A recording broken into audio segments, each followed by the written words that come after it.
away. We're going to be talking about two topics real quick here today. Two things we were talking about, and we wanted to talk about them. These were timely, on Sunday, and they're not as timely, but they're still timely. And so, the first one we're going to talk. Well, the two things we're going to talk about is our Falcon and Winter Soldier wrap up, because we were there from week 1, and I think maybe we fell off and came back into it. I followed it every single week. Did you follow it every week, or did you I watched check it. in? I watched So it you every week. every week you were into it. Yeah, I was into it. I wanted to see where it was going, more so for Bucky's story than anything else. Honestly, I've never been a big fan of Falcon, but to each their own. Yeah, so we're going to be getting into that, and we're also going to be getting into the Mortal Kombat film reaction, and that I can talk about. That's very close to me. I really grew up playing the games and the original ones. I came into it, when it first came out, and we're going to talk about how video games and how the transition to game to film works, doesn't work, and I know that's something that you and I are going to get into in depth later with a couple more guests and the proper format of that. But yeah, man, I'm excited. I'm excited about today's episode, and I'm excited to get your thoughts. So let's jam. Let's get started. For sure. All right. So finale came out 2 weeks ago, right? 2 weeks ago. Okay. Mm-hmm. It was a little lackluster, if I'm not mistaken. Really? You didn't really? This is Marvel's problem. They couldn't decide who the bad guy was here. This is all I saw. That's all I could see from this series finale, dude. Like they made this huge thing about, it's Sharon Carter. Sharon Carter's not gonna. No, it's not. It's not Sharon Carter. She's not the power broker. We knew she was the power broker from the first episode we saw her in Madripoor. Okay, that was not a twist. Nobody did not see that coming. I'm sorry. You tried hiding it. She's getting into cars. She's got all these resources and stuff like that too. And then she shows up with this face mask thing. And they even tried hiding it like Batrock, when Batrock's like, "Oh, you're the power broker?" I'm like, "Come on, bro. Come on." Yeah. And then he was supposed to be the villain against Falcon, and they do one fight, and that's it. And he's out. Yeah. And then they have Carly's issue and stuff like that too. And like, she is a misunderstood villain, but she's burning and killing people. Come on. And then also you got then you have Walker coming back, and is he the villain or no? There was like 4 different candidates for being the antagonist in that episode, and they couldn't figure out which one they wanted to go with. That's my take.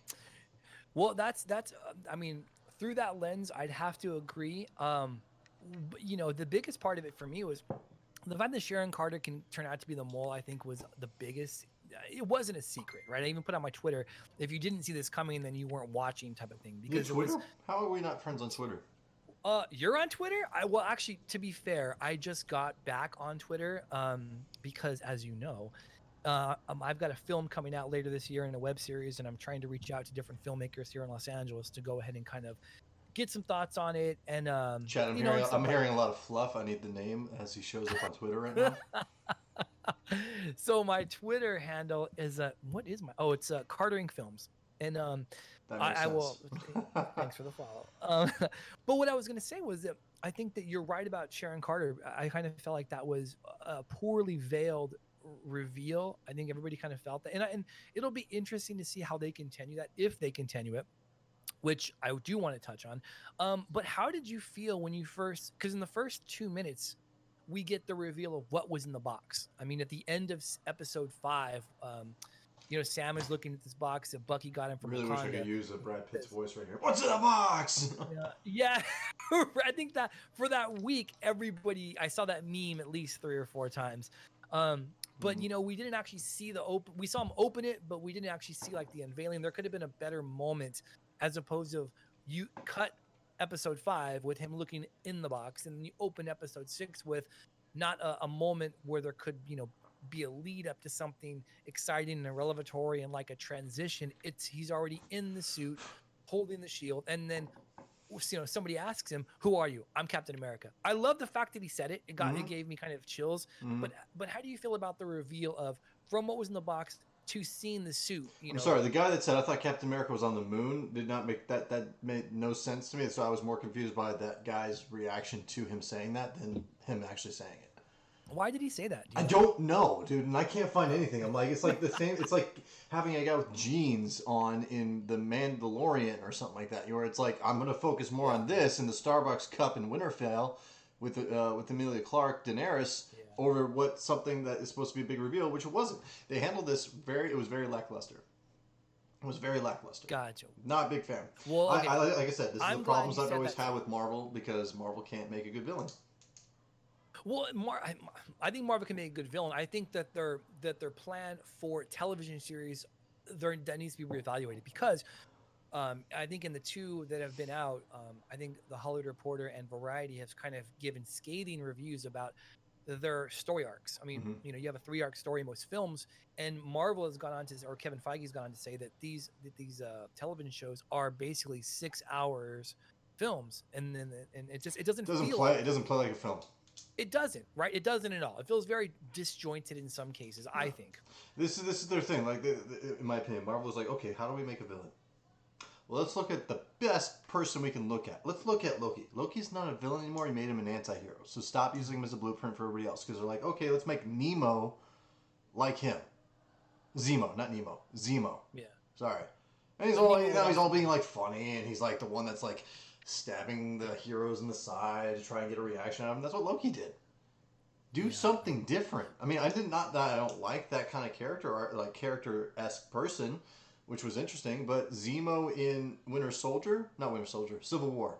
Zemo Winter Soldier and Zemo in this show were two completely different people. Yeah, well, and I mean, they had to, right? I mean, you've got 6 hours. Why? If we are looking at, well, because of the lens that they have, you have 6 hours. And I think he was in, what, of the 6 episodes, he was in 3 of them heavily. And so, you know, they had to lean on him a little bit more. It's like in Stranger Things and Stranger Things 2, when Will, and the only reason I bring it up is because I'm rewatching Stranger Things. Nice. You know, that actor for the first season was only tasked to be in like 3 episodes and not do much. And now in season 2, he's in all of it. So for that actor, I love that actor, I think. Which I'm. Are we talking about Will? Are we talking about Will? Or are we talking about the one that got taken? We're talking about Zemo. For me, I think that he's a wonderful actor. He was in Inglourious Basterds. Oh yeah, no, he's great. And it's funny. I watched the interviews with him, because when they filmed this in Germany, and that's his, like, you know, he's the biggest actor from Germany, because he made the switch over to Disney. Yeah, they were in what was it? They were in Switzerland or something like that, I think, and they had all these German extras for this part on. No, and so Bucky and Sam are there, and they have no idea who any of these people are. And they look at all these extras and stuff like that too, are looking at them. And then all of a sudden he walks through. He's like, "Oh, hold on one second." Walks over to them and speaks German. And he's like, "Yeah, this is my old film class way back when I was in high school." What? Yeah, so that's awesome. I think that's really cool that, you know, he's got that much pizzazz and stuff like that too. But like okay, so there's the Walker aspect and stuff like that too, and this show went under fire a lot from the fact that they did the trope that they were trying to get away from, and especially during this time period with BLM and all that stuff, where a black actor had to die to support a white actor. Yeah. And they came under fire with that in the news a lot, and I looked into it. And I was like, yep, it's true. It's really true. You have black sidekicks holding up white main characters. The only reason why they get away with this in the show is because Bucky's not really a sidekick. Or Sam's not really a sidekick to Bucky. But everybody else in the aspect, it was. So that's the problem that they're having. Yeah. Well, and the big part about that, too, is the fact that it just feels redundant. And I think you have that problem when they basically took a character that's been how many ways he was in all of the two of the three, and then he was on Avengers. So he's been around, you know. So for new directors and new writers to kind of take that IP and to take that story arc, and then to kind of bring somebody else into it, well, they want to have their spin that the Russo brothers kind of already may have done and whatnot. But I couldn't agree more. I hated that part of it when the Lamar died. Battlestar. Yeah. Yeah, it was stupid. They did the same trope that they were trying to get away from with the show, and then like, okay, guess what? We're gonna do it anyway. Yeah. I'm surprised. I'm surprised that the show didn't come under more flack from that, to be honest. Well, that's Disney, so they can control the flack. Think about the media conglomerate that Disney is. But I agree. I think that it's a trope that we need to get away from big time. I think it could have been anybody, but the fact that, and that's my Uh-huh. problem. I'm sure that's what your problem is too. It could have been anybody, but the fact that we settled on this trope, that's the problem. Yeah, You know what I mean? and also thinly veiled threats of like Carly being the bad guy. She wasn't really the bad guy. You made her. You're trying to make her a sympathetic character to Falcon, and she's burning and killing people, and she's making these weird threats. It's like honestly, and this is what Disney. This is why I hate the process that Disney's doing with movies. I refuse to watch. If anybody like says, "Oh, let's watch this," I'm like, okay, who makes it? Nope, I'm not really interested. I'll watch a Netflix movie over that. You know, because they. If you look at the actor, and I hate to say this, but I'm sorry, this actress is going to not get typecasted by me. The actress that played Carly is the same actress that played the Infest Nest person from Han Solo, and she was the same character. Yeah. She has the same process of doing stuff, and it's the same. Oh, we're misunderstood. So we're gonna blow shit up. Yeah. So you just played the same person twice in one different franchise to another. He definitely did do that, but that's not the first time that's happened. The fact that, Bruce Willis plays the same character all the time. There's a whole bunch of actors that do that, and it's unfortunate for her that it's happened so early in her career. Can you really say the same person? Like, he's in action movies and stuff. Like Hostage was definitely a different character arc than he's had before, or other movies like that. Sure, and again, that might have been a bad example because of how young she is. Mm-hmm. You talk about her for 2 films. I'm just talking about her first two showings as an actress that people can know her from. She plays the same character with the same drives and same values, and the same weird antagonist twist as she was in this one. Yeah, they probably should have used somebody different. Although, I mean, I like the motivation behind her. It's like Disney's like, how do we get an antagonist? Let's look at what we've done before. Well, right, but I think the motivation of the antagonist, if you look at it, it's very similar to what Zemo's was, where Zemo in Civil War, he was doing what he did. I mean, they threw in that bit about him running a Sokovia kill squad, but the truth of it is, his motivation for kind of trying to fracture the Avengers was the fact that they were able to operate with mass casualties as the collateral damage, and his family being that. So he was motivated to do that. Where Carly, I mean, and we had talked about this in the beginning, she had mentioned that she wants a nation to fall because of the superpowers. Like we had kind of alluded to or thought that maybe where you've got two super, or maybe 3 or 4 super military, or I forget what it was. It was like 7 countries. And they were allowed to rehome people. They were allowed to move them. They could basically shift borders however they wanted. Well, right, but if you're in one of those people that get forcibly relocated, I mean, that adjective alone is something that can cause someone to uprise. And the fact that, she was young and the fact that she had superpowers is just really kind of bringing some type of satire to something that's happening that's very real. So while I understand the fact that maybe she was, again, typecasting, not maybe not typecast, but she played the same character because she did. You're absolutely right about that. It doesn't change the fact that that her character in this, I feel like her motivation was great. And Sam trying to talk her out of it, I mean, to me that felt forced, but I mean, it might be the first time, not so much. The fact that he doesn't want to fight her at the end after she's trying to kill people and burn people alive in trucks and drop them into rivers and stuff like that. That I'm like, it pulled me out. Like I said, it doesn't take a lot to pull me out of a show if you can't make me like watch it, and I can't. There's no cathartic or sympathetic process I can connect myself to, which I couldn't. I really couldn't. This last episode sucked. It did. I was like watching it, and like there's like a 5 out of the whole 25 to 35 minute episode. There's like 5 minutes of Sam just talking to people in the suit. 5 minutes of him monologuing at the end of a show about like why you can't kill terrorists, be them foreign or domestic. Okay, huh? Well, he's saying something else. He's not. That's the result of something. The terrorists. But again, that's a moral question, I think, when you talk about what the world they created. I will say that you are right. The way he went on and he had that long conversation with, I think, 3 different senators. I think at that point somebody could have stepped in and been like, hey, how do we shorten this up, or how do we quickly pace it out? And that was something that actually came up in a lot of reviews. I was once I watched it, I went and I scrubbed a lot of the media outlets to see exactly how they were examining that, because people smarter than us are looking at it. It's like, okay, well, how could they have moved this? Did they hit this and did they not? And that was a big part that people didn't like.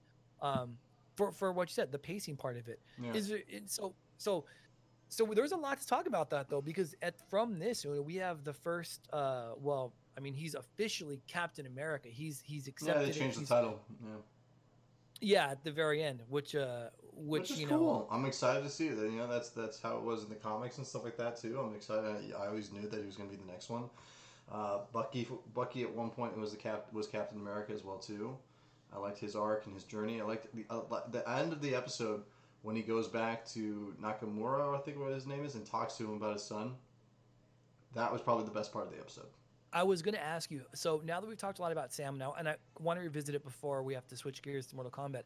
Mm-hmm. How did you feel Bucky's story was wrapped up? It's continuing. It shows that he's moving forward, which is good. Yeah. He's not dwelling. Probably the best acted scene from Bucky is when I can't remember her name. She's the head of the Dora Milaje, and she starts saying the words to break him out of that. That was probably the best acting I've seen from that actor in a long time. Yeah. People have said that he's going to submit that for, I believe it's an Emmy, and he was great. He's great in the whole thing. It's hard. Mm-hmm. Sebastian Stan, like even at the end when he's like, and again, you mentioned the actor's name and other character's name and I can't remember it, but when he goes in there and he tells, we don't see it. They could have made us sit longer in the uncomfortableness when he has to confess about killing his son. Mm-hmm. They took us out of it. They kind of gave us that moment of like, oh, okay, we're not going to actually be in that moment with them for the extended period of time. Mm-hmm. We've got him exiting, but you see him handing the book over. I thought his story was great, man. Like I really enjoyed Sebastian Stan's journey through that, and our Bucky's journey as that was really cool. I really enjoyed his through that story. Yeah. Talk to me about John Walker, right? Because we finally got where you thought that he was going to go, because now he's Agent Walker, which is what you said he was in the comics, right? U.S. agent, yeah. U.S. Agent Walker. Okay.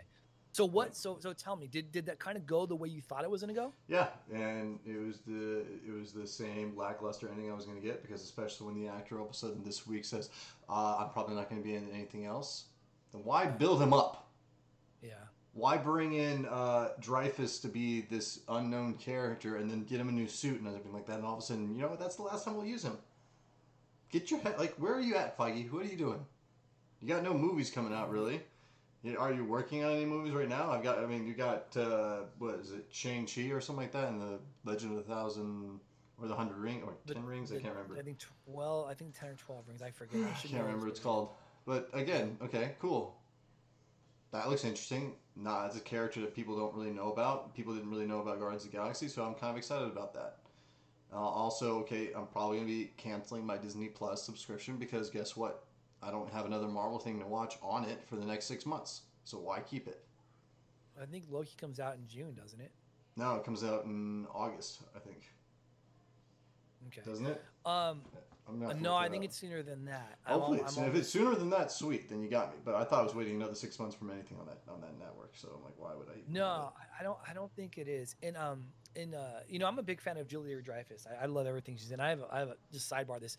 I was on set with her. You were on Veep, weren't you? Yeah, I was on Veep, and I was on set with her. And I remember having a huge crush on Elaine in Seinfeld. That's how old I am. You had a crush on Elaine? Why? Oh my gosh. So funny and goofy and kooky and all that stuff. And so, long story short, there's no way I could have been involved in that.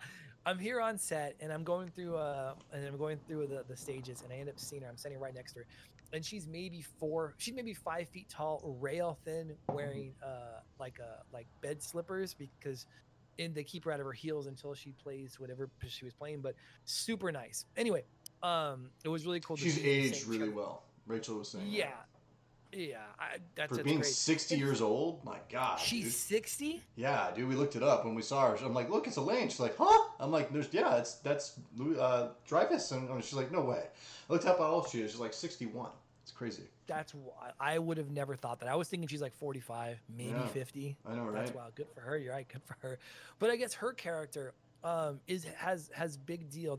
Has a big deal in the universe. I don't know her. Again, I don't follow comics. You probably. I don't know who she is. I don't know. I guess I honestly don't know. From my Googling, she is involved with Nick Fury, and she handles like a mercenary group, not so much the Avengers, but less of that. And that's why they're saying that Agent Walker will be around, or U.S. Agent Walker will be around for at least one or two more films. Whether it's played by the same dude, that might be different, but he's really kind of bashed the show. You know, he says that he didn't like the costume. He expected it to be more like you know, I so think he did a good job. I think sure I for think what he I was hated him given. because I hated him, and I think when an actor hates me in a role that they're doing is good, because Yeah. that means that they're doing their job. Well, and more than that too, right? Because I think that I loved his motivation. I love revenge stories. You know that. Everybody knows me knows that. Mm-hmm. But Most like people do. his, well, but his specifically, you kind of see what he's going through. I like the fact that that conversation between him and Lamar when he asks him, "Would you take the serum?" and he said, Mm-hmm. "Hell," and Lamar says, "Hell yeah!" Like, don't even think about it, because of all those people he could have saved, and you know, he holds that burden where, you know, he's got 3 medals of honor, but they were the worst days of his life. Mm-hmm. And I think that is a great scene, and I wish we got more of that, Mm-hmm. because it just talks about his motivation for taking the serum. And then, you know, people see through the lens, oh, the new Captain America just killed this dude with the shield. But the truth of it is, he was avenging, and again, it wasn't the person who killed him. And I think that was the motivating factor of him kind of going back and building his own shield. But I thought that was really cool. I thought that motivation was really cool. I Yeah. enjoyed seeing that. Yeah. You know, Yeah. did you see, obviously saw by now that they greenlit Captain America 4? I did not actually. No? No. Oh man. I think they may have been doing it seeing how well the series was received, because the day after, or maybe even the day it wrapped, that Friday, they greenlit it. They've already announced who's writing it and I think who's directing it. So, Freak yeah, shows is elite. What's up, bro? How's it going, man? it's what's up, Freak Show? Um Um, no, yeah. I was just, I don't, I mean, it's the show is neither here nor there right now for me, in my opinion. It was like, I liked WandaVision more. Both shows I would not watch again, really. Wasn't, I mean, it's whatever, you know? It didn't do anything for me, honestly. I was like, okay, cool. He's a Captain America. It was like a 6 episode season where they're setting this whole thing up all the way. Nothing changed for either really one of those characters, in my opinion. That was huge, you know? I don't know. That's just how it was. That's just how Yeah. like, if you look at Captain America's like continuation and stuff like that, like his story, a lot of stuff changed for him, as opposed to what changed for Sam. You know, Mhm. like what really did change for Sam? He gave up something and he took it back. That was it. Yeah, I think that it was the internal struggle of I think yeah, it was definitely more than that, because it was the internal struggle of what it would be about someone taking up the, you know, the Captain America mantle. And Hmm. you know, even in there, obviously he knew that, you know, he's talking about how a black dude taking up that would be different, and they don't shy away from that. I think that they do a good job about some of the things that you'd have to take into consideration of, you know, being the face, or having the The name Captain subplots were America. good. No, the subplots were very good. I just didn't feel like the story itself was motivated by the main characters. Well, who was the main character? Let me ask you. Uh, if I had to choose between either one of them, more so, I feel like Bucky did more. You See, know, he went through more. that's my biggest problem with the show. That Mm-hmm.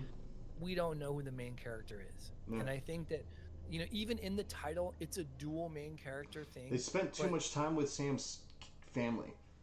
They didn't really do anything to motivate the plot. If they had actually been kidnapped or attacked by the Flag Smashers, then a different story. Like that really weird veiled threat that they were going to attack his cousins or his yeah. nephews and stuff, and then Mhm. nothing ever happened. Oh, we're going to build a boat. Cool. Every single time they went back to the boat, it was the most boring nonsense I've ever seen on the show. Yeah.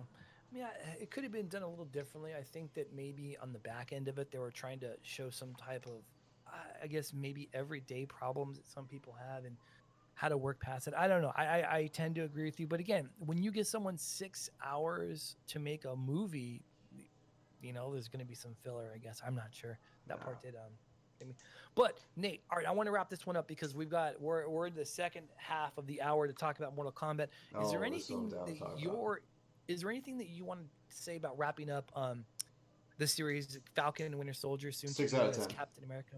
6 out of 10? Yep. Is Action there was anything that action was people should know? action was interesting. I liked it as well. I like the comedy. I think the chemistry between Sam and Bucky's characters is really good and stuff like that too. I'm excited to see what they're gonna do with Nemo. Maybe they're gonna do the Thunderbolt show or movie. That'd be interesting. Zemo. You keep calling him Nemo. Did I keep calling him Zemo? Hey, they had to go find him for a couple times. Maybe he is finding Zemo. Maybe he is. Yeah, no, the suit looks good. Looks probably the closest thing to the comics I've seen on a suit from somebody in the show or movies, I should say. Yeah, that's about it. Mortal Kombat. Bring us in. Mortal Kombat. So, the whole topic wasn't just talking about it. Chat. The whole topic was talking about how video games are being transitioned to movies and TV, and what's the best outlet for that.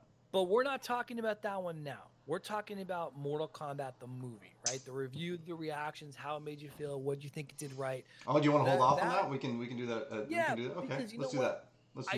I think I think that because we've got Last of Us being produced at HBO, we've got the Fallout series being produced on Amazon. I think there's Witcher. But again, those are The Witcher, right? These are all series, these aren't films. So I think it's conducive to a longer conversation for sure. I'm just happy that they've said we will leave the future up to the fans. If they liked it, we'll do another one. Who said that? HBO. In terms of for Last of Us? No, Mortal Kombat 2. They're going to do a second movie. Oh, my bad. Okay, now Mortal Kombat. Yeah, I mean, so what do you think of the movie? Like, let's start at the top and work our way down. I love the actors that they chose for everybody. Yes, I liked the actor that played Sub-Zero was in The Raid, and I love those movies. I think he's an amazing stunt man himself, and he's a good actor as well too. I loved him as Bihan. I'm excited to see him as Noob Saibot next. I love the actor that they chose for Scorpion. I also love the fact that they're not just Chinese or just Japanese. I love the fact that both of them are from different cultures. Like, one is Japanese, which is Scorpion, and Sub-Zero is Chinese. And I love the fact that they spoke the different languages, like Cantonese and stuff like that too. You know, like they weren't able to tell what the other one was saying. I thought that was very, very interesting. The only drawback I did not like from the movie is was the tournament when they were fighting, or was the tournament coming up? They never really explained the heck out of that. Yeah. They're talking about where they're trying to sabotage it, and then all of a sudden they're fighting, and there's more fighting. That's what it is. That's the part that threw me a little bit, and I think they even come out and said, yeah, we could have handled that better. Because I didn't understand what was going on. And they did a bad example. And then the only explanation we get is when they're in the tunnel and Shang Tsung's talking, and he says, these are your champions, and then Raiden says, you can't do this, and then he says we can do whatever we want, basically. And so it wasn't the tournament, it was before the tournament. They were trying, like you said, to sabotage it. I was gonna say, so maybe the number 2 is supposed to be the tournament, because if they hold true to the first video game, like Johnny Cage is supposed to be like the biggest, that's who's supposed to be the main champion for Earthrealm to come out. He's not. It's Liu Kang. It's Liu Kang. Yeah, I'm dead serious. I'm dead serious. Like, Liu Kang has always been like the guy, right? If there's a story, the story starts with Liu Kang. But again, go back to your thoughts on the movie, because I want to get them. I want to. No, I totally don't. You tell me your thoughts now. For the most part, I like the movie. For the most part, I thought it was very mediocre. It was meh. I didn't hate it. I didn't like it. Yeah, I mean, the best part for me was the fight between Sub-Zero and Scorpion. Like, I love those actors. I thought that the fight choreography was sharp. It was fast.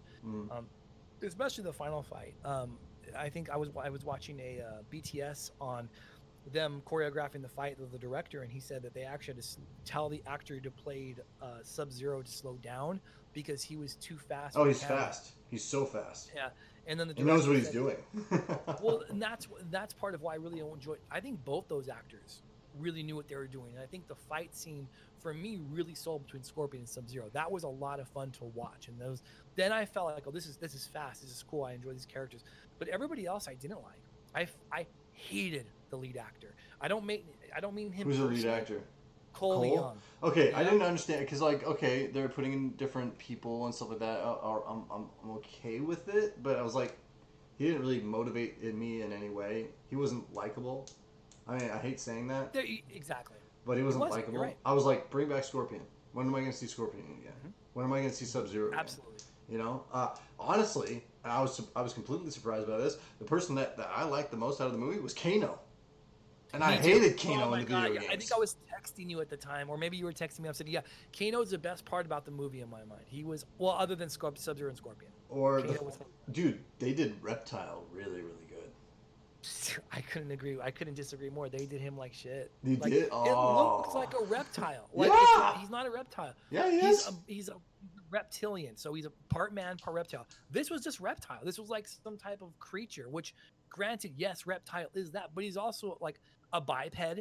You know, this creature that was never a biped, the one they had on camera, and it just, to me, they did reptile. Why do you think they did him well?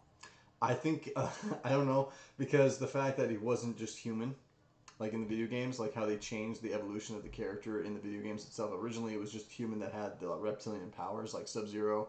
Like if you looked at the Yeah. original first video game that came out, because that was the first video game I ever played was Mortal Kombat on Sega Genesis.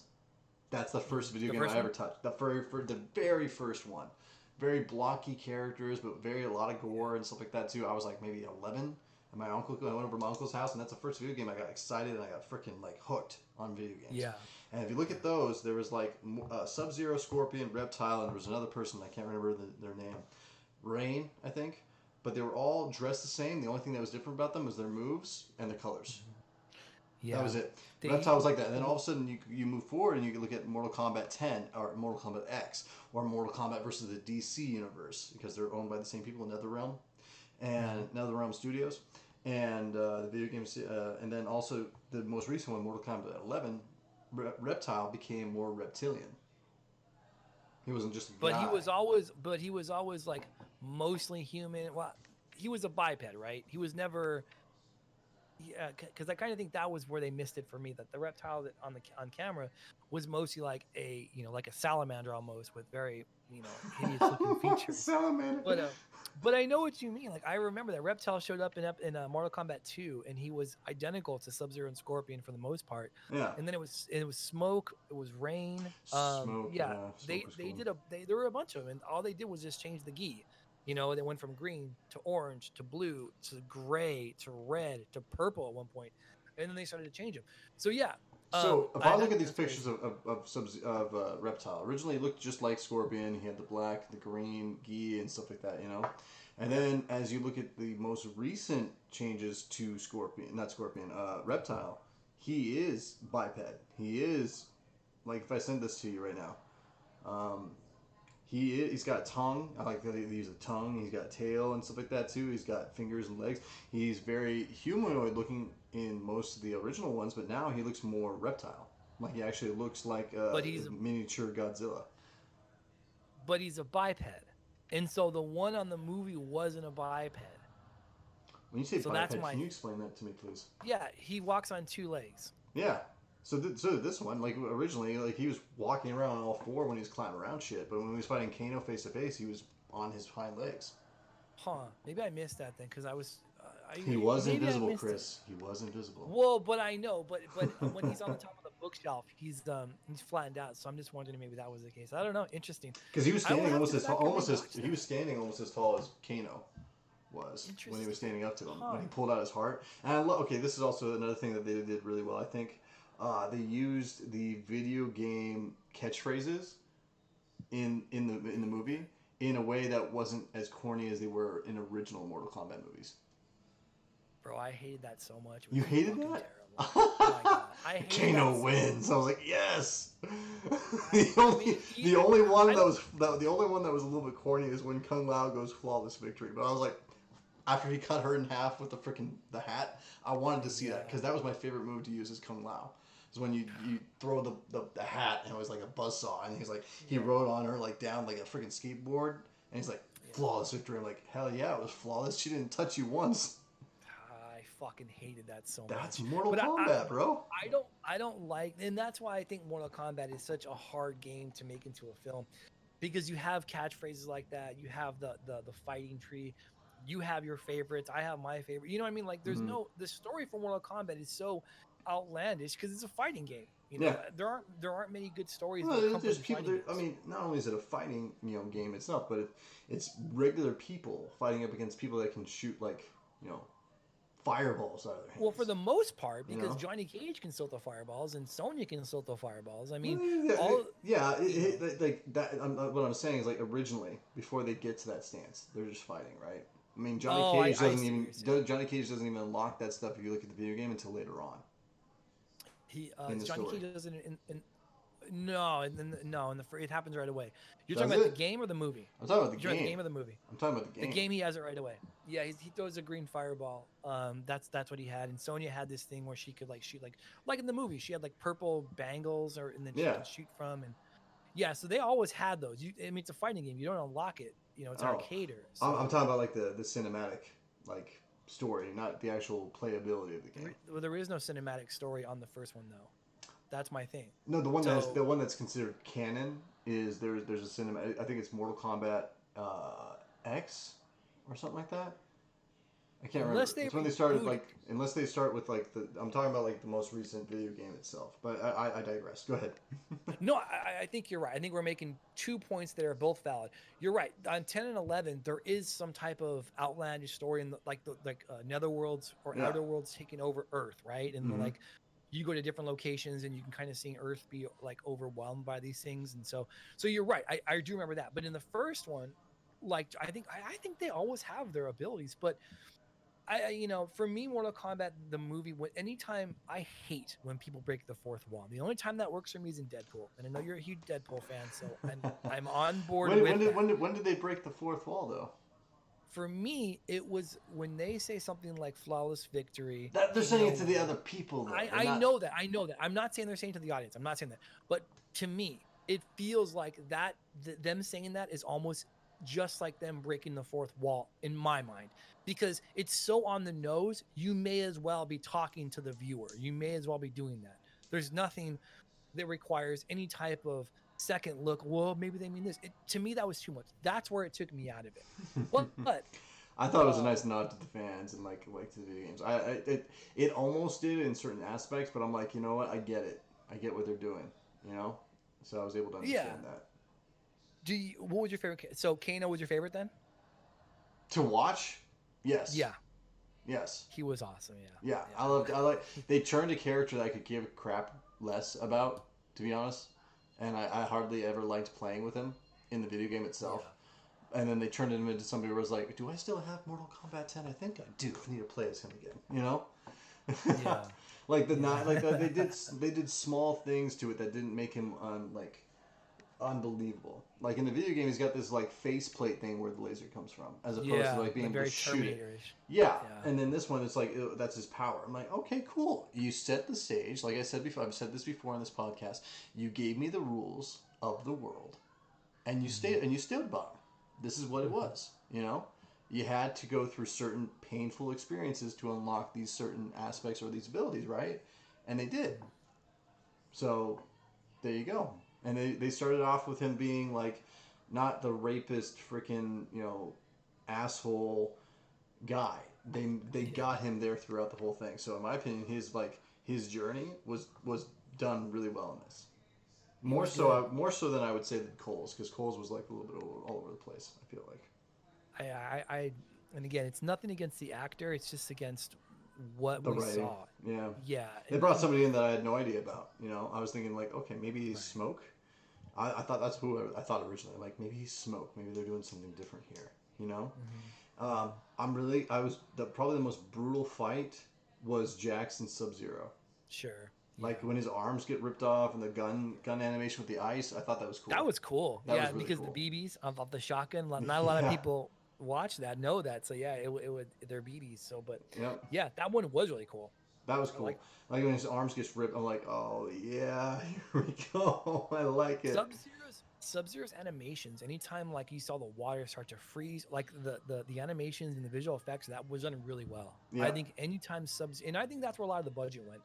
Sub-Zero was kind of their key henchman, or Shang Tsung's key henchman. Mm-hmm. Anything that they did with Sub-Zero on camera was awesome. Yes, I agree. Sub-Zero was definitely the driving force behind this, which is great. Because Sub-Zero, if you look at it, is actually one of people's like, if you had to decide which side, most people go Sub-Zero because they think he's great. You know, his great character and his animations and his fighting style and stuff like that too, right? Like his story, which is interesting because Sub-Zero is actually not the bad guy. You know, he was actually the person that actually attacked Scorpion originally wasn't Sub-Zero. It was Shang Tsung or somebody else that was pretending to be him. It started this whole feud, and then Sub-Zero. It was entertaining. Mortal Kombat could have been so much better. It was entertaining. Oh, thanks, Lit. Yeah, I would definitely agree. What's up, Lit? Yeah. I liked it. I thought it was better. If I was comparing to the other ones, I thought it was better. I think the animations were good. I think this day and age power to do stuff was good. I'll watch it again with the same actors and stuff like that too.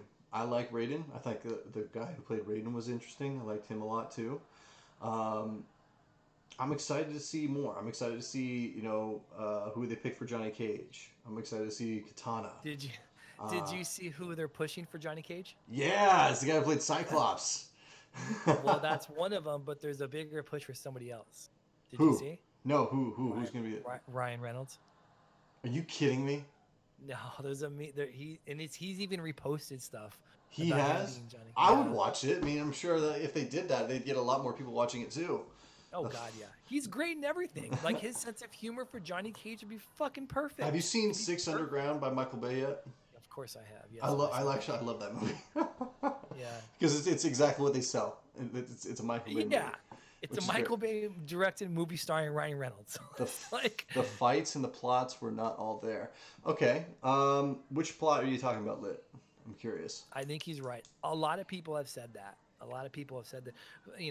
But I think they could have done more with Liu Kang. They made him look like a little bit more like a pansy in this one.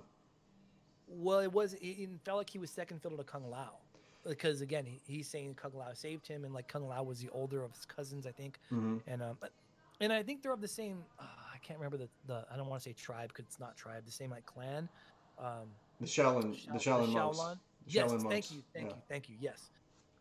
Did you notice some of the arenas were in there? Like Bridge was on there. Well, that one was cool. I didn't know. I thought it was interesting. I think it was an interesting choice for them to put Melina in the movie instead of Katana. Yeah. We're in Discord, dude. Love for you to join us and tell us your opinion real quick if you want to. Yeah. That was a big miss, I think. I think Melina could add a much more interesting, because Melina and Katana are sisters or cousins, I think. Sisters. I think they were sisters. They're sisters. Yeah, right? Yeah. Shao Kahn is supposed to be their dad, if I'm not mistaken. Yeah. Yeah, and is Shiva I don't know if Shiva's the It's basically the same aspect of Nebula and Gamora with Thanos being the dad. It's kind of like the same thing. What was I gonna say? I thought they could have done a little more with Liu Kang. I've always wanted to see Raiden fight because in most of these movies he's just like the mentor. He doesn't really fight. Maybe I would hope he fights in the next one because I would love to see actually Raiden for once get his spot of seeing him in a live action movie besides just shooting lightning out of his hands. And we've seen people shoot lightning out of their hands in Star Wars. Yeah, we're okay with that. He was in the second Mortal Kombat, with the terrible one. Christopher Lambert actually was him. He played in Mortal Kombat Annihilation, which is the fucking worst movie or video game to movie adaptation ever. But yeah, he was a fighter in that one, and you're right, because he was one of the original 7 or 8, I think, and he's got some dope moves. He's got the cannonball, he's got the tackle, he's got the teleport, and his fatality was one of the hardest ones to pull off in the original. He was my favorite character. That's who I went to. That was my main. Was he? Yeah. Really? It was Raiden, Johnny Cage, and then if I was fighting against Travis, it was either Ermac or something like that, because Travis would just spam the Scorpion teleportation move against me all the time. Invite you. Okay, cool. Invite you. Yeah. I was always a Sub-Zero Johnny Cage guy. That was it. I was, almost unbeatable too. There was a couple tournaments when I was younger. Okay, one of the best things in the game, in the actual movie, I have to say, is when Kano and Liu Kang are fighting and they do the spin trip move and he spams it like 3 times. Like he jumps. Yeah. That was the coolest nod to the actual video game in the movie. I have to say. Yeah, that was cool. I like that a lot. What's up, Lit? What's up, man? Hey, man. Thanks for joining us today. You said the fights and the plots were not all there. We agree with you on some stuff, but if you want to elaborate real quick with us. Well, the fights part is obvious. I mean, I don't think that they really I mean, outside of like what 2 fights, like if you think about it, like the reptile fight and the Sub-Zero versus Scorpion fight. I mean, they're pretty much all bad. They were entertaining, but they weren't good. Yeah. Okay. So, Comparatively, I mean, think about it. Like, if you actually break down even let's just go main fight scenes, not even intermission fight scenes at the very end. Jax versus the one dude. Sub-Zero? No, against the guy on the bridge with the hammer. Oh, yeah. First off, the bridge scene was epic. Like, that was dope to show, like, an original level. Yeah. So the fact that they put Jax versus a guy, the fight literally was the span of a minute. It was like 4 punches, and then he basically finished him. It's like, all right. So we have no idea what basically Jax can do, because that didn't show any of his, like, real ability, in my opinion. No, it just showed his arms. I think the fatality was cool where he slapped and crushed his head. Yeah, that part. That was cool. Sick, but you don't. But there was no fight. To be like the only. Yeah, exactly. Right. Like, what the hell are we doing? Then you have Kano. I mean, not Kano. Then you have Liu Kang versus Cabal, which made no fucking sense. Like, that actual fight made no sense. Like, the fact that they were even fighting each other, and then you kind of saw what Cabal could do, and then you kind of got a little bit of Liu Kang, but not really. You kind of got like his little speed kicks, and then he did a finisher. So at this point, it kind of just like, it's like each fight was just like, let me show you like one special move and then a finisher. Yeah, like a vignette, right? Like a vignette of what those characters could do if they maybe had more time. And which I'm hoping if they do a second one, they expand on that more. Where they do like literally the fight's like 5 to 10 minutes or 5 minutes for like each character. And it's like, that's what you want to see. You want to see them like duke it out in a room, or like Sonya Blade versus Kano. That was probably the best, like, well shot one. Yes, like, I would they agree. Fought through the house, outside the house, through over the house. He uses his eye multiple times. They get in a little bit of a fight, and then she ends up killing him with the gnome that was from the earlier part of the movie, which was hilarious. So, like, that part was sick, right? But then you go back to, like, even when you was it Kung Lao when they killed him? Yeah. That was what the I didn't see that coming out of nowhere. Hilarious. I love that. Was dope. That was cool. That was a great part. See, like, I like the small parts where they were like alluding to the game, like you said, like the repeated slow kicks. Like, I fucking cried when I saw that. I was laughing so hard. It's like, bet you can't do that again. And then he like trips him again. But then they kind of like sold him, which, like, if you're like, I know you're both familiar with it, but for the ones who haven't seen it, like Kung Lao gets hoed in every fucking like Mortal Kombat there ever was. Like, like, everyone knows Liu Kang, but realistically, Kung Lao's stronger. He is stronger. Liu Kang only is the main person because Kung Lao gets hoed every time. Yeah. In the video, every single video game, he gets killed. He gets killed and turned every time. So I'm waiting for them to hoe him. Like, literally, I'm like, all right, like, when's it gonna happen? and in the movie, I was literally watching with Julian, like, I think literally like 2 days ago or yesterday, one or two. But we were watching it, and literally Raiden hoed him, because if you think about it, all Raiden had to do was not teleport the Cole back to the temple. Like, if he just teleports them wherever they were going originally, like, none of that would have happened, right? Right. He literally like teleported him back to Flex to be like, yo, you see my dude? He got his armor now. Y'all fucked. And then end up getting Kung Lao killed. And I was like, well, he's like, oh, you got a guy? I got your guy. It's like, shoot. And then that was dumb. But the animations were good. I think the animation was good. The CGI was good. It wasn't hokey. It wasn't corny as it was before. You know, like where. I think they made a lot of improvements from like an actual movie development standpoint. Big example, Goro. Terrible. Goro was, I thought, a good standpoint, because Goro was cheesy in the last ones, guys. He was horrible to look at. At least this time he looked semi-real, you know, more so than he did before, right? With the forearms and stuff like that. The Sub-Zero stuff, it was good. I thought it was interesting. I liked the first 7 minutes of the movie were the best parts of the movie, in my opinion. Oh, 100%. That's what I said before too. If they had just made that the movie, I would have been so much more happy. No, because like, well, like let's really talk about it. The plot made no fucking sense. No, none. Yeah. Like Cole, who the f is he? Like, I know they explained who he was, but like, who is he? He was never. I've never seen him in a game. I've never seen him in a game. No, I don't understand his power at all. I get that it's like a Black Panther knockoff, but like I don't understand like why that was what we went with. Yeah. Of all main character powers, that's the one we decided to go. I honestly give him the melee weapons, and have him do stuff with that, and then I've been fine with it instead of like the armor. I would have rather them made like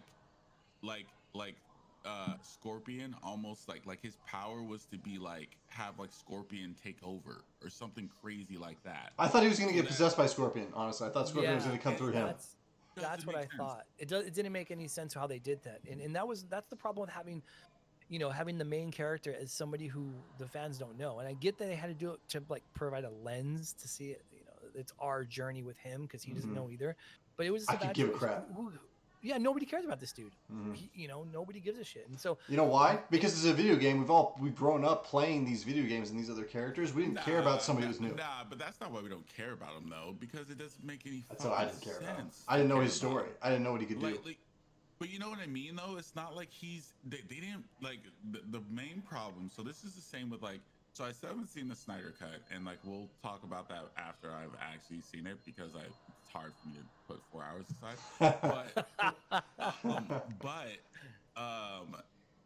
That was the problem with the first one, and why the first one was so damn bad.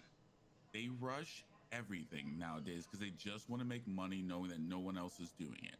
And like the problem with DC versus Marvel is Marvel set the tone first in the sense of making these mass movies, and DC thought they had to follow up, and because they didn't just take their time and do it the right way and make all these movies great like they could have been, like similar to Batman and Joker, they just were like putting out movies because they knew people would see them. And then finally Snyder Cut came out, and you kind of saw like, okay, if someone isn't controlled by this type of like thought process, this is what DC can be. And then it blew up, and everybody loves it. And like, so like that's kind of the problem with Mortal Kombat. No one's doing it because they can't, so they could just put out whatever they want, and it's going to be a big cash grab. And it's just like, if you had took your time with it, developed the story way more in the beginning, kind of made you understand who Cole was. Maybe you saw like first off, you didn't have to do the hundreds of centuries. You could have made Cole the kid.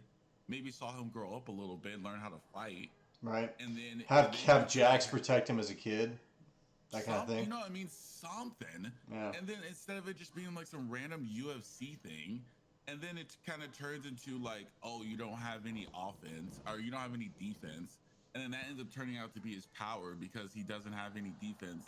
He gets an armor that basically absorbs and becomes a weapon. Like, I don't even fully understand the goddamn power. Chris, we talked about this. I didn't get that. I didn't get that until you just said it, Lid. I'm like, fuck, is that his deal? He just fucking grows. That's what he said. I mean, that's what his trainer was saying. That's what he said throughout the thing. That's what I thought it was. But then he gets these knives and stuff like that. I'm like, okay, because can his armor just do anything it wants? That's the part that they didn't create rules for him. They didn't create rules for his power like they did with Scorpion. Okay, cool. These are we know what his powers are. We played him as a character forever. We know what he does. We know what Sub-Zero can do. We don't know what Cole can do. That's what frustrates us. Yeah. No, I agree. Yeah, it was weird. Sorry, go ahead. You go. No, man. You make a good point. I'm glad you brought that up too, because I didn't even fucking think of it. I missed that. That's how bad it was. That's how bad it was. When something doesn't land the way it's intended to, it's like, fuck. So no, I wasn't a huge fan of it. Like I said, to me, the characters could have been handled a little bit better. And it's funny you said, Lit, that the best scene one of the best fight scenes was the Sonya Kano. This is how bad it was written. They didn't write that in the original script. They waited until they had them like a month left of shooting, and then the director realized, oh, I should put these two people in a fight. So he wrote it, or the writer wrote it, with a month left of shooting. Took a week to film that scene because originally it wasn't even in the original script. It wasn't going to be in the movie. So like, That's crazy. Exactly. I didn't even know that, Chris. I didn't know that at all. But you know why they did that though? Even more so than the fight scene, they did it because those two carried that whole movie. They did. Without you take Kano or Sonya out of that movie's trash. Oh, it's completely trash. It's not watchable at that point. It's not watchable at all. Like, Kano was the best part. Comedy carried the whole fucking movie. It did. Yeah. He was hilarious, and some of his stuff was improv by that actor. I literally cried. Half of the stuff. I'm gonna watch it again just so I can watch him like try and do the jump thing again with Liu Kang, because that, in my opinion, was the best part of the movie.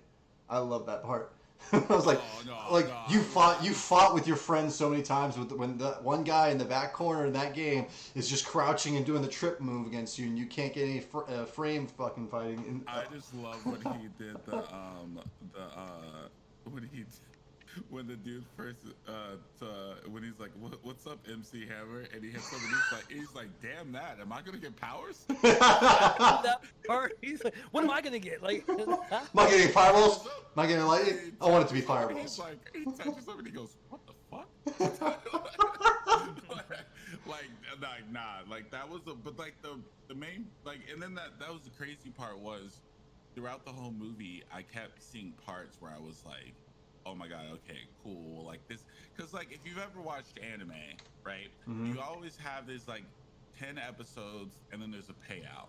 Yeah. And the payout's some large budget fight that's like the whole season, that's like epic and it's worth waiting for it. Like one of my favorite animes of all time is One Piece, and they're the kings of making you wait like 30 episodes, and then they give you 4 episodes of like, this is what I've been waiting for. Okay, should I watch that? Because I'm watching 7 Deadly Sins right now.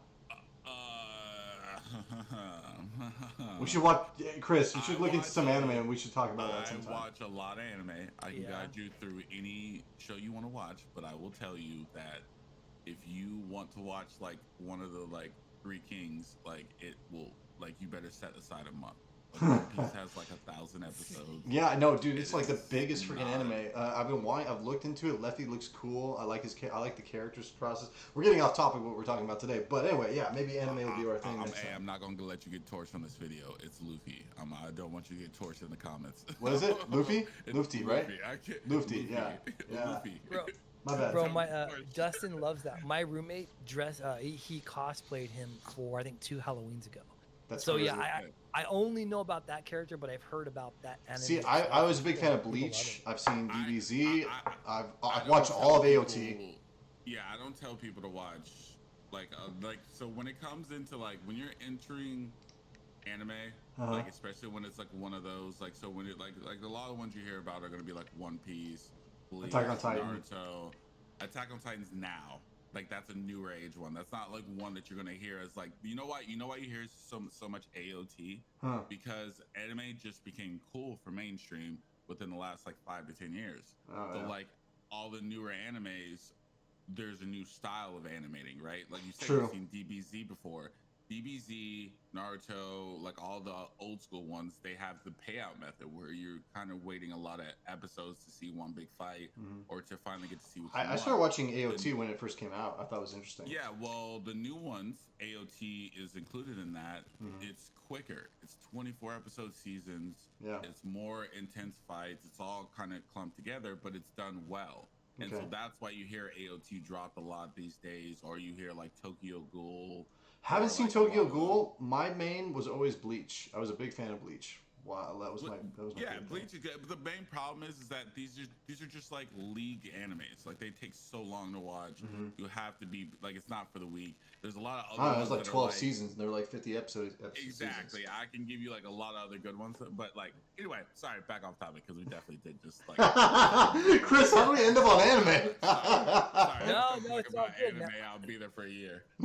No, I love it. I love they can kind of go that way, you know. And we're just dudes talking about shit that's cool, you know what I mean? Wherever it goes, it goes. So the only thing better if we're in person and had beers. So that's kind of how, you know, how it kind of goes. But dude, I actually have to hop off. Technically, I'm at lunch right now. Hopefully, my boss is listening. But I have to hop off. So let me just wrap it up with what my thoughts are for Mortal Kombat, and then you guys can just keep on going.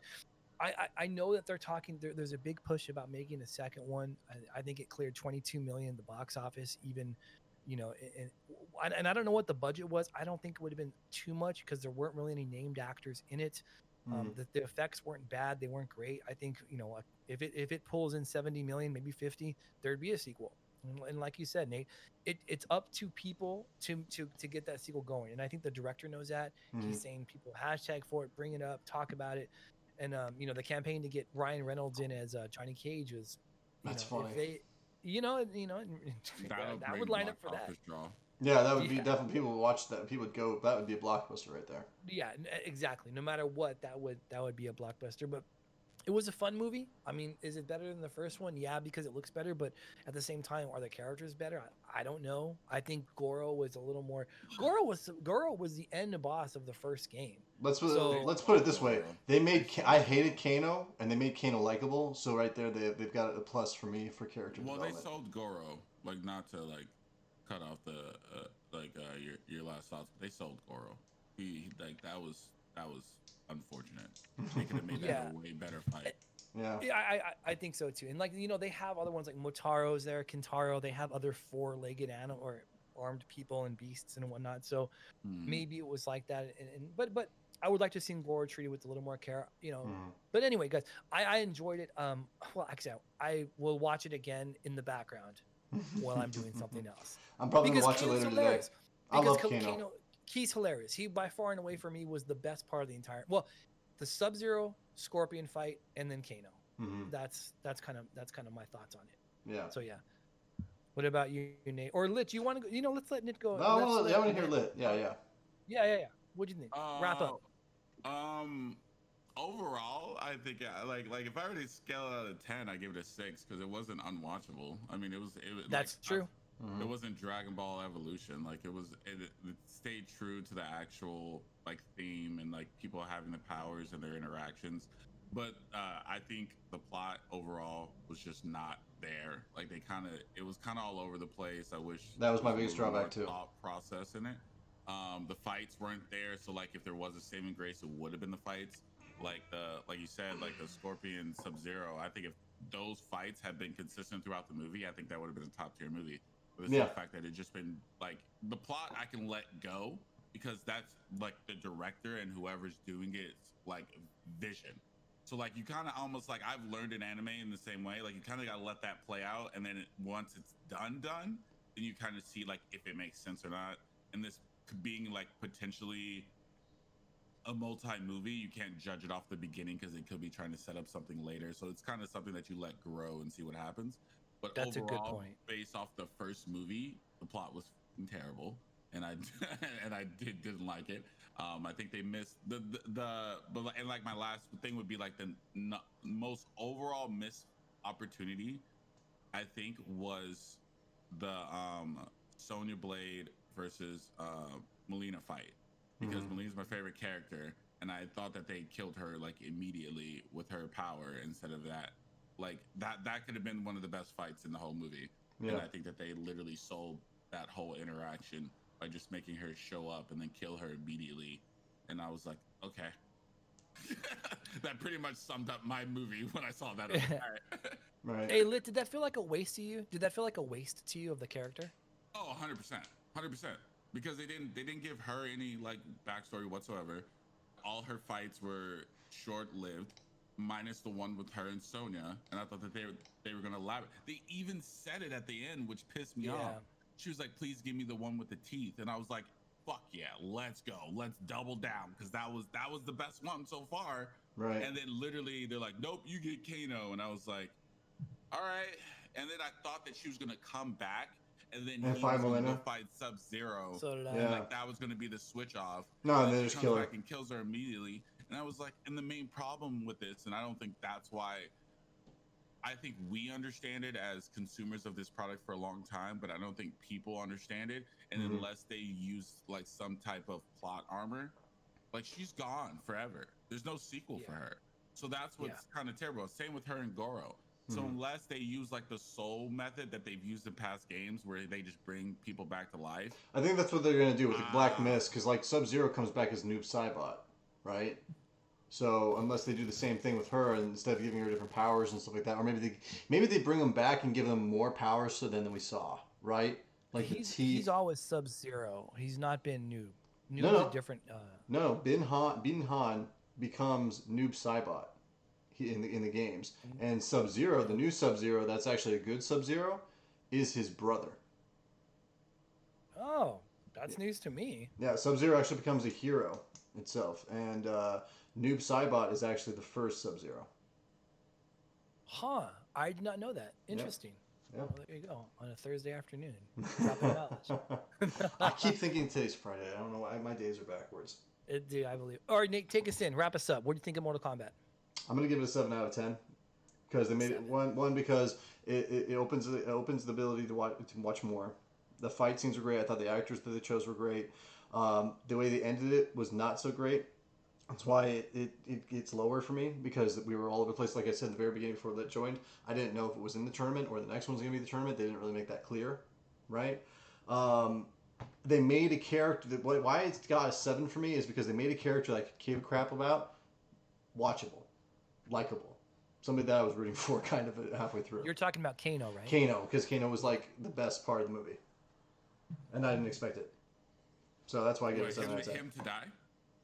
No, like his journey, like the fact that him talking. I thought he was just gonna be a foil to Sonya, because in the video games they were always at war against each other. Her and Jax were always going after the Black Dragon core as well. Kano led with. You thought that they were gonna finally like come together and actually be like a unit. Yeah, together. A little bit. Yeah, I knew that wasn't gonna happen halfway through the movie when Sonya didn't get her mark. I knew eventually that she was going to get it by killing him. Yeah, I know. I got that too. But like when she had him there and they were talking and they were working together, I was like, oh, wow, this is interesting. I like that. Kano's getting like a vibe off her, and they're kind of going at it a little bit. That's what kind of also bothered me too with not to like ruin it. Sorry to cut your part off. That's what kind of ruined. That was the main thing that ruined it for me too, was the whole mark thing. Like, this was totally unnecessary. Like, none of this has never been a thing. I understand you're trying to do something new, maybe modernize it a little bit, but like, it didn't bring anything to the show. Hey, maybe Johnny Cage has to kill Cole. You know what I'm saying? Because he needs a mark, right? No, but see, that's what I'm saying. That's what I'm not getting, and that's what doesn't make sense to me. This whole mark thing and like getting your powers through because of the mark. The reason that I don't understand it is because then that means every other character that we didn't see in this first movie, right? How the hell? Exactly. Yeah. Like what? Yeah. What? It's you paint yourself into a corner story wise by doing that, because now we don't have a Kano. We know that because he's dead, because Sonya got his mark, and I totally agree. Like, I think that was, and I'm sure you would think that too, Nate, as a story device. That tries. It fucks you. Like when you select the people that can be in something based on a character arc, not character arc, but a story arc. Yes, 100%. Because that doesn't like you see my point. Like that means no one that was not in this first movie, and this is the reason why I say they can't just come up and like have a mark, because the whole premise was them hunting down every single person who had the mark and getting them all in one place. Yeah. There's an easy way they could go about doing it, though. They were all in one place, and then everyone who had a mark was there. That means no one who had a mark was not there. But there's an easy way they can go about doing it, since they said that they cheated, or if they make a levy about it to the Elder Gods, right? They could easily come back and say that they cheated, and anybody on Earth Realm that is a fighter can fight. They can easily say that. True, but how do they get their powers? That's my. Well, there you go. In the story, they say specifically, if you don't have a mark, you cannot win. You will not win. Like, you physically, you just can't do it. So it still doesn't change that requirement, which, you know what I mean? I get what you're saying, Nate. I like that you're trying to problem solve that, but I think they fucked themselves by doing that. I really do. I agree. No, I'm not disputing that. I think they did. I totally agree. That's what I was talking to Rachel about. It literally doesn't give you like any leeway from the initial characters that you brought, and that's why I was like, when they were saying that, I was like, because that's the whole reason Sonya didn't train for the whole time, and I was just like, well, this is dumb, because then on top of that, what that means too then is, right, let's say you got Johnny Cage or any mixture of characters that they decide to bring in later on the good side, right?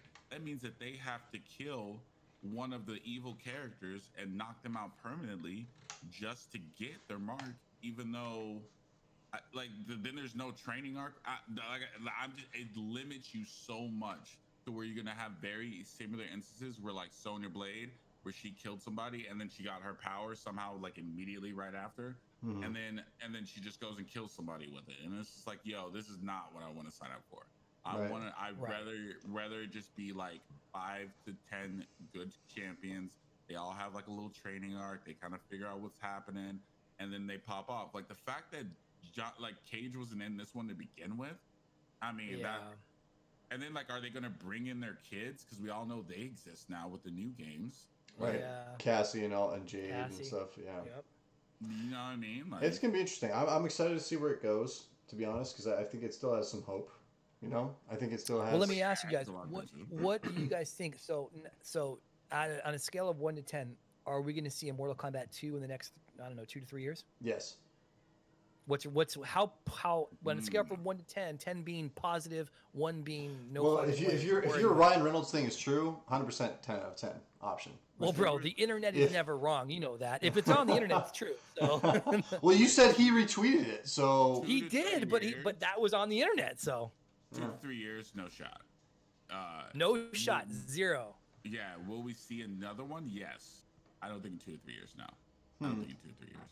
I would be impressed. There's not like that type of turnaround for a movie that like is doing good, not great, just good. It would be impressive. I would be impressed by that. Kind of leads me into my next talking point about that as well too. Game of Thrones this coming Sunday. Turnaround time of getting a release for those books. Chat, if you ever watch this, tell me what your believability is with the laziest author in the world ever going to get his ass off the couch and start writing again.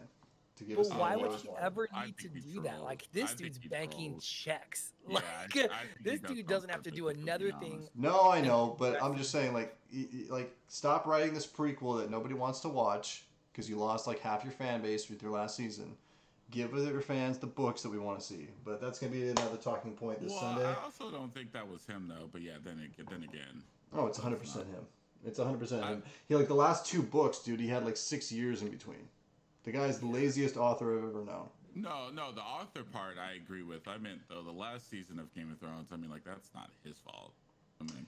Like, he could have nudged him in the right way if he really wanted to, but I'm not gonna talk about that. I'm gonna spend 2 hours with Chris on Sunday talking about this. I have an outline that I spent the last 3 weeks on how I would have changed and rewrote that 8th season to make it better, and I can't wait to go over it on Sunday. GOT. Huh? I'm all in on Game of Thrones. Okay, dude, join us, please. Bro, join us. Yeah, on Sunday. 11 we have. 11 I'm gonna give you guys the talking points right now, just so you can see where it's gonna be going. So you're gonna give it away while we're live on air? No, I'm not gonna give it. I'm gonna give you guys the outline. So if you guys watch this and you're interested in watching it on Sunday, we are gonna be going over what makes a good show, what the show's biggest failures and everything wrong with it, and the accomplishments of the show and everything great about it, and what we would have done to save that last season. That's my talking points for Sunday. Not do it. Simple answer.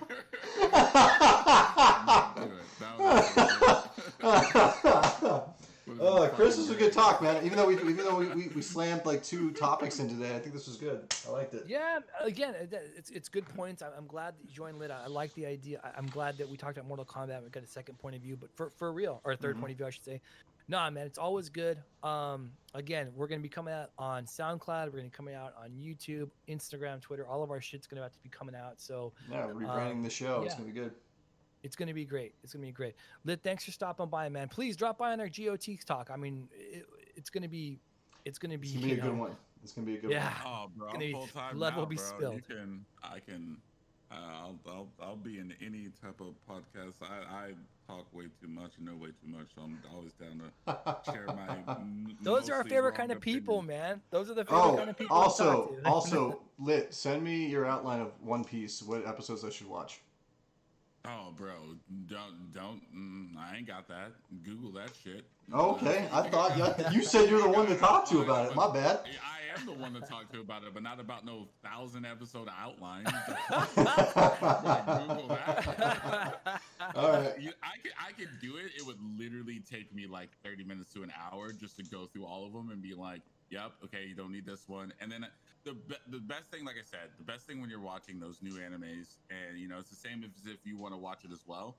Google it, because there are literal sites that will literally tell you which episodes that you need to watch, so you have a growth and an understanding of the characters, and you appreciate them like we all appreciate certain movie characters the same way. Mm-hmm. And then they'll also, all the episodes they don't want you to watch, they summarize them so you know what happens, but they're like, this isn't necessary. Oh, Like, that's you don't cool. need this to like the understand Cliff Notes part what, of it. Right. exactly. Yeah. Like here's what happened. Luffy went here. It's stupid.